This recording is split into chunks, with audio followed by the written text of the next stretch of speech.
Mesdames, Messieurs, bonjour. Nous sommes aujourd'hui le jeudi 4 mars 2021. Nous sommes donc ravis de vous savoir nombreux côtés connectés sur Émergence Télévision. Question de suivre votre revue de presse.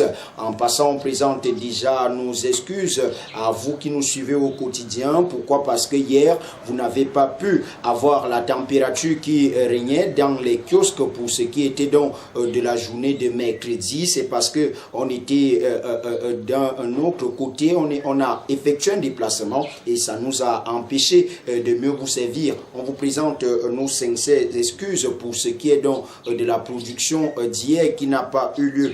Du moins ce matin, nous allons naturellement nous atteler à vous faire donc vivre ce qui est d'actualité au niveau des grandes unes en ce jour. Nous ouvrons alors avec le quotidien Défi Actuel qui ce matin nous parle des questions de fiscalité et titre à sa grande une les allègements que l'État réserve aux petites et moyennes entreprises PME en rapport avec la pandémie de la COVID-19 qui va avec les impacts négatifs sur les entreprises. Et pour pallier à cette situation, le ministère des Finances a donc prévu une dizaine de mesures de facilitation. Information contenue dans la page 3 du journal Défi Actuel ce jour. On parle également avec ce journal des questions liées aux finances publiques. À travers cette information, on peut donc lire le Trésor lève 50 milliards sur le marché de la CEMAC. D'après le journal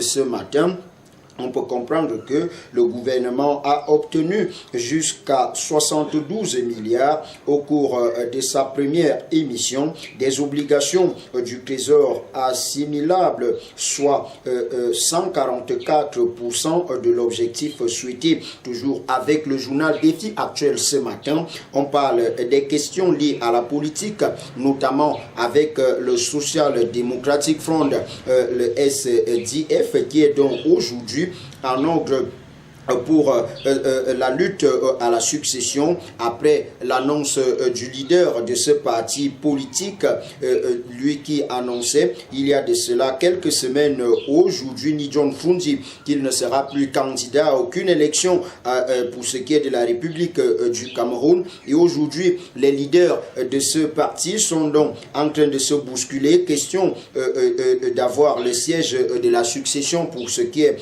du trône. On peut donc lire SDF, Joel Nietzsche aussi, Fundi va trancher pour ce qui est donc de cette affaire. On parle également des questions liées au sport avec le journal Défi Actuel ce matin, avec les élections qui sont donc annoncées pour ce qui est des questions liées à la FECAFOOT et à la CAF. Allons donc voir ce qui est donc écrit de ce côté. Manœuvre que gagne Infantino dans l'élection de la CAF. D'après le journal ce matin, des enjeux d'une élection à laquelle le président de la FIFA travaille à placer ses pions après Ahmad qui a été dessus. Le patron du football mondial lui a trouvé un répondant pour ce qui est donc de cette actualité. Il faut juste parcourir la publication du journal Défi Actuel ce matin et vous aurez la bonne information. Le journal L'Élite en kiosque ce jour nous parle des questions liées à la gestion des fonds du Covid-19. Vous le savez, dès la résurgence de la pandémie à Covid-19 au Cameroun, le président de la République, son Excellence Paul Biya, a donc mis sur pied une caisse de secours pour ce qui est donc de la lutte contre cette pandémie. Et il était question que les âmes de bonne volonté contribuent chacune à sa hauteur. Et pour ce qui est de la République du Cameroun aujourd'hui, bien de sommes ont été versées de ce côté et le ministre des Finances veut donc voir clair avec la gestion de ces fonds. Et on peut donc lire l'information aujourd'hui présentée par le journal L'Élite. Le ministère des Finances va auditer les fonds affectés à la riposte contre la COVID-19. C'est cette information qui est donc présentée ce matin par le journal L'Élite. On parle également des questions liées à la célébration du 8 mars, toujours avec le journal L'Élite ce matin. Et il faut donc justement parcourir les questions liées à ces actualités-là, notamment dans la publication de ce journal. Le journal La Voix du Centre, en kiosque également ce matin, nous présente le patron qui est aujourd'hui présenté comme celui qui encadre les affaires en Afrique. Mais le journal La Voix du Centre nous le présente ce matin sous une autre casquette et titre à sa grande une Vincent Bolloré, le pape de la corruption. Pour ce qui est donc de la publication du journal La Voix du Centre ce matin, il faut justement parcourir cette publication, ainsi vous aurez la bonne information et ce qui justifie cette grande une du journal La Voix du Centre ce matin. Allons voir ce qui est proposé par nos confrères de la République Presse ce jour en parlant des questions à l'optimisation budgétaire au ministère de la Défense.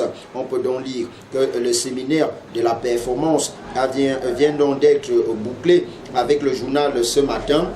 Justement, il faut aller notamment en page 3 et vous pourrez donc lire ce qui s'est passé de ce côté. On peut donc d'ailleurs vous permettre de comprendre que, ouvert le 3 mars dernier par le ministre délégué à la présidence de la République chargé de la Défense, Joseph Betty Assomo, le séminaire vient donc de se tenir de ce côté. Question de renforcer les capacités de ceux qui travaillent dans ce département ministériel. Et le journal ce matin nous propose donc un grand focus sur cette actualité. On parle également des questions liées au transport aérien au Cameroun et on peut donc lire que nous sommes vers la construction d'un aéroport moderne à Kribi.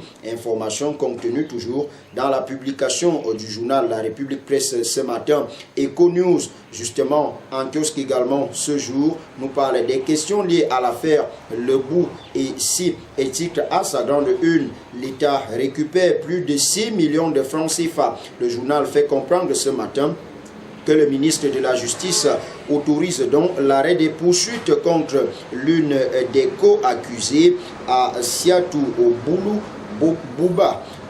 A donc remboursé le corps du délit. Information contenue dans la publication du journal Eco-News ce matin, notamment en page 3. Et le journal revient également sur la question liée au fond de la Covid-19 avec les MINFI qui vient donc de lancer l'audit des dépenses de 2020. Allons voir la publication du journal L'Étudiant qui ce matin nous parle des questions liées aux jeunes et nous présente ce matin un jeune qui est donc, d'après le journal aujourd'hui, comme étant celui-là qui a des grands rêves. Il s'agit naturellement de Janvier Mbala Ifa. Le journal nous présente dans ce jeune aujourd'hui son portrait et ses actions, ses activités au quotidien sont contenues dans la publication du journal L'Étudiant ce matin, notamment en page 4. On va parcourir toujours avec les questions liées à la jeunesse. Parlons cette fois-ci du lycée bilingue de Kribi pour parler des questions de cet établissement. On peut lire ce matin, major en pornographie avec les vidéos qui circulent sur la toile. Et quand on regarde les réseaux sociaux et tout ce qui va avec, on aura donc l'honneur de lire la publication du journal L'Étudiant ce matin et vous allez comprendre les films qui se tournent dans cet établissement. Allons voir la publication du journal Le Soir justement pour parler des questions liées à la gestion de la crise anglophone avec les organisations non gouvernementales. Et aujourd'hui on parle du rapport mensonger sur le Cameroun de Human Rights Watch. D'après le journal ce matin, l'organisation non gouvernementale est donc à pied d'œuvre, question de déstabiliser le Cameroun. Et on peut donc lire les terroristes camerounais financent-ils Human Rights Watch pour ce qui est donc de ce qui se passe dans les régions du nord-ouest et du sud-ouest. Les messagers ce matin nous parlent des questions liées entre Paul Biya et les jeunes. Quelle relation aujourd'hui entre le président de la République, son Excellence Paul Biya, et la jeunesse camerounaise? Le messager titre ce matin, le temps du désamour. D'après le journal ce matin, On parle donc de cette actualité et le journal nous laisse croire que c'est ce qui transpire d'une correspondance du gouverneur de la région du Sud au délégué régional des enseignements secondaires sur l'évaluation des élèves de sa circonscription administrative sur le contenu du discours du chef de l'État. Et le journal Le Messager ce matin nous fait donc comprendre que entre Paul Biya et la jeunesse, c'est plutôt le temps du désamour qui règne. Allons cette fois-ci voir la publication du journal Le Quotidien en kiosque ce jour, justement pour parler du rapport de Human Rights Watch sur la situation des bancs dans la région du Sud-Ouest. Et on peut donc lire en grande une un mensonge de trop contre le Cameroun et son armée. Allons voir la publication de Mutation ce matin et revient donc sur cette pétition au Congrès américain. Et d'après le journal ce matin, parlant de cette actualité, toujours en rapport avec les questions liées à la gestion de la crise anglophone, on peut donc lire en grande une la phase cachée pour ce qui est donc des questions liées à cette crise. D'après le journal ce matin, dans les coulisses de la préparation de la lettre controversée signée de 62 députés. Allez-y justement en page 9 et vous aurez la bonne information. Et justement, le journal en page 8 présente donc les questions liées au fonds de Covid-19 et on peut donc lire un auditeur indépendant sollicité pour ce qui est donc de l'audit qui a annoncé de ce côté l'économie. En kiosque ce jour nous parle des questions liées à la redevance superficielle éthique. À sa grande une, le Cameroun réclame des impayés de 16 sociétés minières. D'après le journal ce matin, dans une note publiée le 24 février 2021, Gabriel Ndodondoké, ministre des Mines, de l'Industrie et du Développement technologique, les invite donc à s'acquitter auprès du Trésor public, parlant donc des questions de ces 16 sociétés minières qui jusque-là ne sont pas acquittées des questions de leur redevance superficielle.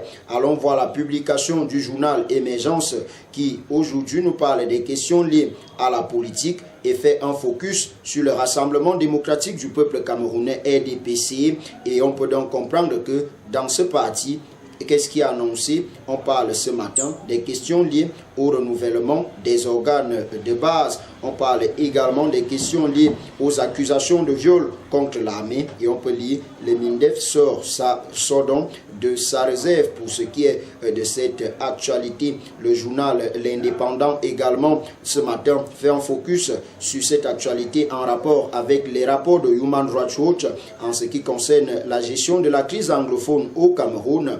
Et on peut donc lire droits de l'homme quand les États-Unis cautionnent l'imposture.